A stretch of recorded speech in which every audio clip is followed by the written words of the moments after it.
আসসালামু আলাইকুম সবাইকে। তো গত ২ টা ভিডিওতে আমি এই ড্রেসের গলার ডিজাইন এবং এই ড্রেসের যে সালোয়ারটা মেক করেছি সেটার ডিজাইনটা কিন্তু আপনাদের সাথে কিভাবে করেছি A to Z process share করেছি। তো এইটার ২ টা ডিজাইনটা আপনাদের কাছে কেমন লেগেছে অবশ্যই আমাকে জানাবেন। আর যারা হচ্ছে এই ডিজাইন ২ টা কিভাবে মেক করেছি এখনও দেখেননি তারা কিন্তু আমার চ্যানেলে ভিডিও আপলোড করা আছে, তারা সেখান থেকে দেখে নিতে পারবেন। আর আমি যেহেতু নতুন কাজ শিখছি, আমার কাছে মনে হয় যে আমার এটা একটা শখের জিনিস। আমি আমার নিজের ড্রেস মেক করে নিজে পরতে খুবই পছন্দ করি। এখন আমার কাছে এটা একটা নেশায় পরিণত হয়েছে বলতে পারেন। কারণ আমার কাছে প্রতিদিনই মনে হয় যে এই ডিজাইনটা আমি তৈরি করি, এই ডিজাইনটা হয়তোবা ভালো লাগবে আমাকে।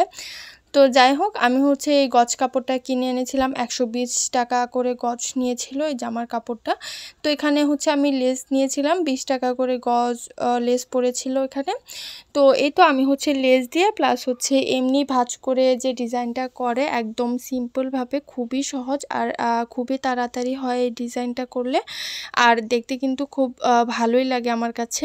আপনাদের কার কাছে কেমন লেগেছে এই ডিজাইনটা আপনারা কিন্তু জানাবেন। আমি এই ড্রেসের ফুল লুকটা আজকে আপনাদের সাথে শেয়ার করব।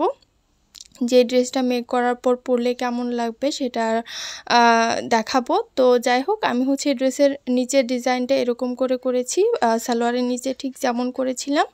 তো ড্রেসের নিচের অংশটা আমি ঠিক একইভাবে একই ডিজাইনে করে নিচ্ছি। উপরে নিচে লেস আর মাঝখানে হচ্ছে ৩টা কুচির মতন করে দিয়েছি।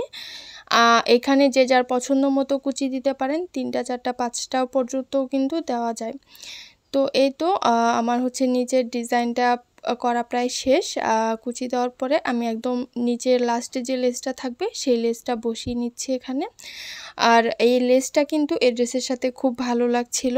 এখন দেখেন এই ড্রেসটা পরে কেমন লাগছে।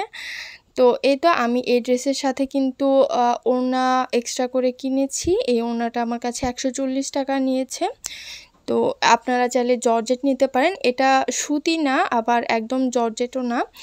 এটা একদম মিক্সড কাপড়ের মধ্যে ওড়না। এগুলো যেকোনো ওড়নার দোকানে গেলেই পাওয়া যায়। তো আমার কাছে মনে হচ্ছিল এই ড্রেসটার সাথে এই ওড়নাটা ভালো লাগবে, তো তাই জন্যই এটা নেওয়া।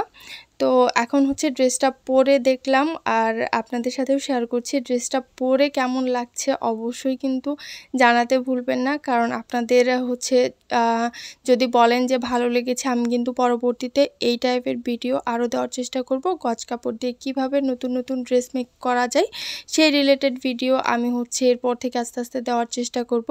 আপনারা যারা নতুন আছেন, সেলাই কাজ শিখেন বা করেন, তারা কিন্তু আমার ভিডিওগুলো দেখতে পারেন। আমিও নতুন, আমি সেই হিসেবেই কিন্তু আপনাদের সাথে ডিজাইনগুলো খুব সহজ এবং সিম্পল করে শেয়ার করি।